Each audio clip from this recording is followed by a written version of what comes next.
સુરત શહેરમાં મહિલા અનામત બિલ મુદ્દે કોંગ્રેસે પ્રેસ કોન્ફરન્સ રચીને બીજેપી પર પ્રહાર કરતા કહ્યું કે મહિલાના હકનો દુરુપયોગ કરી ચૂંટણીલક્ષી હેતુને લઈને વિપક્ષને બદનામ કરવાનું ષડયંત્ર.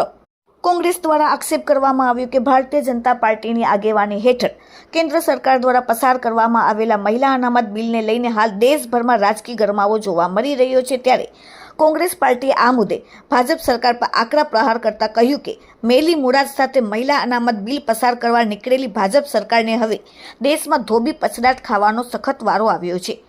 ગુજરાત કોંગ્રેસ સમિતિના પ્રવક્તા નેસર દેસાઈએ કહ્યું કે ભારતના બંધારણીય અને ભારતના જનતાના આત્માના અવાજને નષ્ટ કરવા માટે મહિલાઓનો સંપૂર્ણ દુરુપયોગ કરીને વડાપ્રધાને જે પ્રચાર પ્રસાર હેતુથી ચૂંટણીલક્ષી હેતુથી વિપક્ષને બદનામ કરવા માટે સંસદમાં બિલ રજૂ કર્યું હતું, જે ખૂબ જ ખરાબ રીતે ઉડી ગયું. કારણ કે ભારતની ઓળખ આત્મા પર એમાં ઘાતક હથિયાર તરીકે એમણે ચૂંટણીલક્ષી દુરુપયોગ કર્યો. એ મહિલાઓના સન્માનની જગ્યાએ એમણે મહિલાઓને દુરુપયોગ કરીને જે અપમાનજનક કૃત્ય કર્યું છે. કોંગ્રેસ પાર્ટી સખત રીતે વખોડે છે અને 33% મહિલા અનામત જે 2023માં બિલ પસાર થયું હતું એનો તાત્કાલિક અમલ કરે એવી પ્રાર્થના.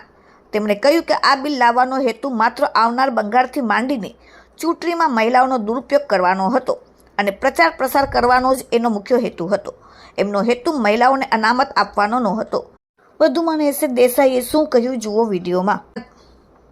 ભારતના સંવિધાનિક અને ભારતના જનતાના આત્માના અવાજને નષ્ટ કરવા માટે મહિલાઓનો સંપૂર્ણ દુરુપયોગ કરીને માનનીય વડાપ્રધાને જે પ્રચાર પ્રસાર હેતુથી ચૂંટણીલક્ષી હેતુથી વિપક્ષને બદનામ કરવા માટે જે સંસદમાં બિલ રજૂ કર્યું હતું, જે ખૂબ ખરાબ રીતે ઉડી ગયું.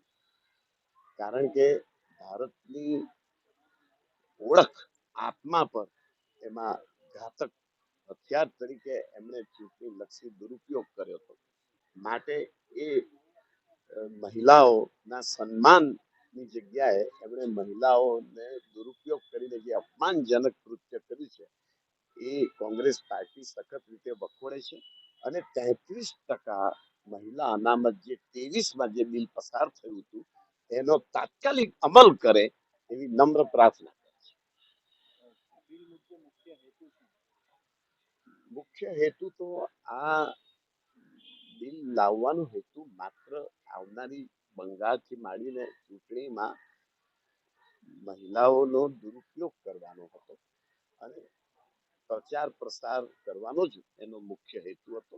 એમનો હેતુ મહિલાઓને અનામત આપવાનો નહોતો. અટલ બિહારી વાજપેયીને એમના નેતાને જેવો ભૂલી ગયા.